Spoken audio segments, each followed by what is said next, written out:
न्यायपालिका पर भरोसा है, जांच पर भरोसा है,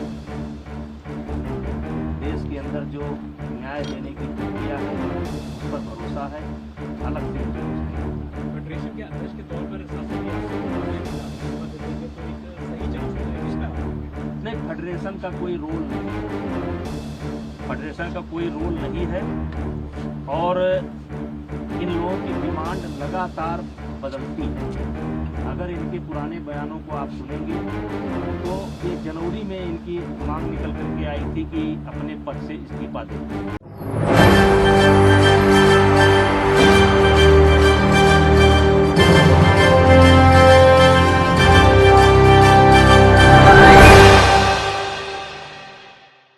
हुजूर न्याय कीजिए। जी हाँ, न्याय की गुहार लगाने वाली कुश्ती पहलवान की खिलाड़ियां आज दिल्ली के जंतर मंतर पर धरने पर बैठी हैं।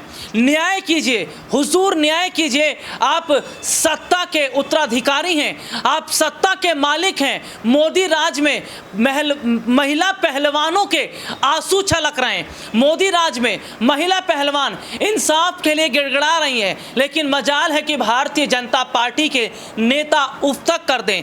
लेकिन बृजभूषण शरण सिंह पर भी अगर बात करें तो कोर्ट में सुनवाई से पहले क्यों रो पड़े हैं बृजभूषण शरण सिंह, और क्या महिला पहलवानों के आगे बृजभूषण शरण सिंह ने घुटने टेकना ही सही समझा है?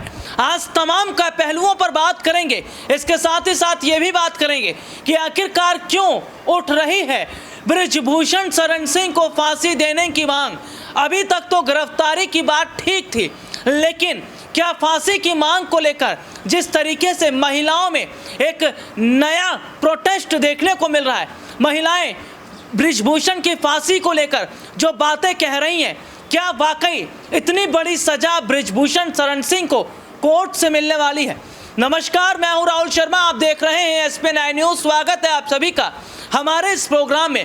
प्रोग्राम की शुरुआत बीजेपी के सांसद और WFI के अध्यक्ष बृजभूषण शरण सिंह से। बृजभूषण शरण सिंह जिनकी सत्ता, जिनका रुतबा उनके इलाके में बोलता था, संसद में बोलता था, लेकिन आज सब कुछ खाक होता नजर आ रहा है, क्योंकि महिला पहलवानों का यह कहना है कि बृजभूषण शरण सिंह को फांसी की सजा होनी चाहिए, ताकि और महिला पहलवानों के बीच में यह संदेश जाए, देश की महिलाओं के बीच में यह संदेश जाए कि महिलाओं के साथ अगर कोई भी यौन उत्पीड़न करेगा तो उसको सजा यही दी जाएगी। हालांकि सुप्रीम कोर्ट ने इस पूरे मुद्दे में दिल्ली सरकार से जवाब मांगा है, दिल्ली पुलिस से जवाब मांगा है। आने वाले वक्त में बृजभूषण शरण सिंह की सुनवाई भी होनी तय है, लेकिन सीधे तौर पर देखा जा रहा है कि तमाम सबूतों को इकट्ठा किया जा रहा है। बृजभूषण सिंह के खिलाफ तमाम सबूतों को इकट्ठा कर रही है पुलिस। माना जा रहा है कि इसकी CBI की निष्पक्ष जांच भी होने वाली है, लेकिन बृजभूषण शरण सिंह कैसे फपक कर रो पड़ते हैं। ये कहते हैं कि इस्तीफा कोई बड़ी चीज नहीं है, इस्तीफा दे भी देंगे, लेकिन ऐसे नहीं देंगे। खुद को पहले ईमानदार साबित करेंगे, खुद को पहले निर्दोष साबित करेंगे, उसके बाद ही इस्तीफा देंगे। बृजभूषण शरण सिंह तो ये तक कह रहे हैं कि जो जिम्मेदारियां उन्हें मिली है, जो पद उन्हें मिला है, जो सांसदी उन्हें मिली है, वो किसी की बपौती नहीं है, किसी ने खैरात में नहीं दी है, विनेश फोगाट की मेहरबानी से नहीं मिला है। ये चुनाव लड़कर जीता गया है, ये वहां की जनता ने जिम्मेदारियां उन्हें दी हैं, तब जाकर उन्हें ये सारी जिम्मेदारी मिली है। तो ऐसे में सीधे सीधे तौर पर देखा जा रहा है कि बृजभूषण शरण सिंह के खिलाफ जहां फांसी की सजा की मांग की जा रही है, हम अपने दर्शकों को दिखाएंगे कि अपने पद से इस्तीफे को लेकर कैसे बृजभूषण शरण सिंह तमाम तरह की बातें तो कर रहे हैं, लेकिन इसके साथ ही साथ हम अपने दर्शकों से इसी प्रोग्राम में सवाल भी पूछ लेते हैं कि क्या बृजभूषण शरण सिंह को उम्र कैद होनी चाहिए या फिर फांसी की। और सवाल तो ये भी खड़ा हो रहा है कि राहुल गांधी की संसद की सदस्यता को खत्म करने में जरा भी वक्त नहीं लगाया गया। लेकिन आखिरकार क्यों बृजभूषण शरण सिंह को भारतीय जनता पार्टी का संरक्षण मिल रहा है? आखिरकार क्यों भारतीय जनता पार्टी बृजभूषण शरण सिंह को बचाने का काम कर रही है? सीधे तौर पर देखा जाए तो वोट बैंक कहीं ना कहीं बीजेपी के आड़े आ रहा है। लेकिन शर्म आनी चाहिए भारतीय जनता पार्टी के तमाम नेताओं और मंत्रियों को कि महिलाएं आज न्याय की गुहार लगा रही हैं। हुजूर इंसाफ कीजिए। प्रधानमंत्री नरेंद्र मोदी की तरफ आस लगा कर देख रही हैं, लेकिन भारतीय जनता पार्टी तो वोट बैंक के लिए बृजभूषण शरण सिंह पर कोई कदम ही नहीं उठा रही है। चलिए अपने दर्शकों को दिखाते हैं एक वीडियो। मुझे न्यायपालिका पर भरोसा है, जांच पर भरोसा है। देश के अंदर जो न्याय देने की प्रक्रिया है उस पर भरोसा है।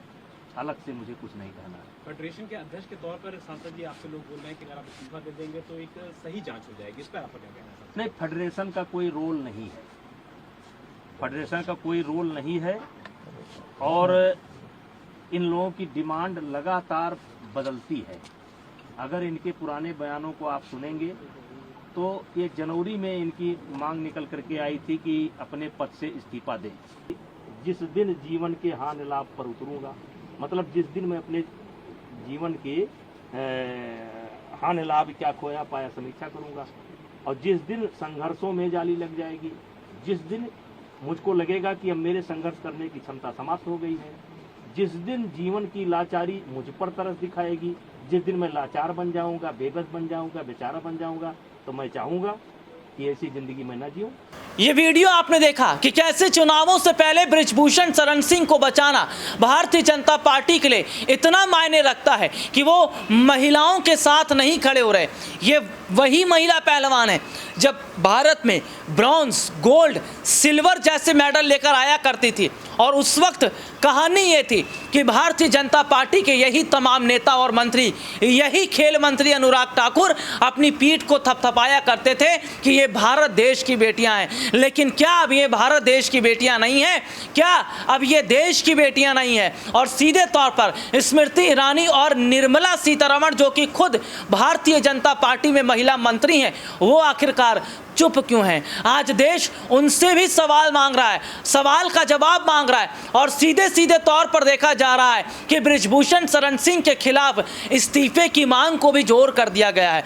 बीजेपी के सांसद, WFI के अध्यक्ष बृजभूषण शरण सिंह को अपनी तमाम जिम्मेदारियों को छोड़ना पड़ेगा, और अगर वो सही साबित होते हैं, अगर वो निर्दोष साबित होते हैं, तो महिला पहलवानों पर शिकंजा कसा जाना चाहिए। इस तरीके की बातें भी कही जा रही हैं। लेकिन क्या वाकई बृजभूषण शरण सिंह खुद को बेगुनाह साबित कर पाएंगे? हालांकि कोर्ट की तरफ से जिस तरीके से लग रहा है कि महिला पहलवान जो जंतर मंतर पर बैठी हैं, उनके धरने को खत्म करने का काम किया जाता, लेकिन कोर्ट ने कहा कि महिलाओं का प्रदर्शन जारी रहेगा, उन्हें हटाया नहीं जा सकता। इससे बृजभूषण शरण सिंह की मुश्किलें और बढ़ गई। लेकिन एक बड़ा खुलासा तो बृजभूषण शरण सिंह ने भी कर दिया। बृजभूषण शरण सिंह ने कहा कि मेरे एक उंगली करने की ज़रूरत है तो दिल्ली के जंतर मंतर पर भीड़ की जो एक नई यहाँ पर स्थिति देखने को मिलेगी, वो किसी के समझ में नहीं आएगा। तो सीधे तौर पर बृजभूषण शरण सिंह महिला पहलवानों को खुले तौर पर धमका रहे हैं कि ये भीड़ तो कुछ भीड़ नहीं है, अगर मैंने भीड़ दिखा दी तो तहलका मच जाएगा दिल्ली के जंतर मंतर पर।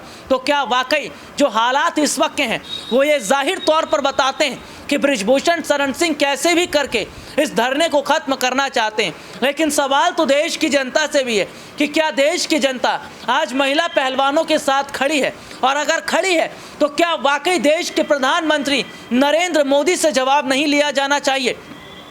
देश के प्रधानमंत्री नरेंद्र मोदी से नहीं पूछा जाना चाहिए कि ये तो वही प्रधानमंत्री हैं जो लाल किले से बेटी बचाओ बेटी पढ़ाओ की बात करते हैं?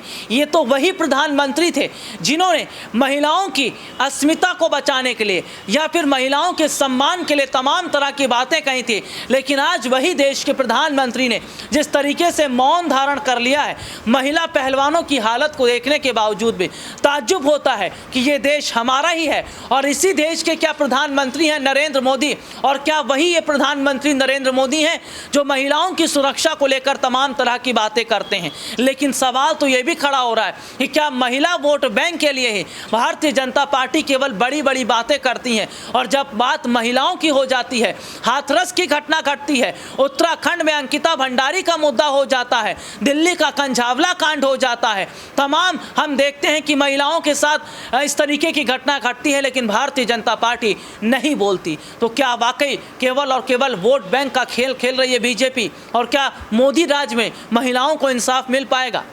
आज के लिए इतना ही, आपसे फिर दोबारा मुलाकात होगी, तब तक के लिए इजाज़त दीजिए, नमस्कार।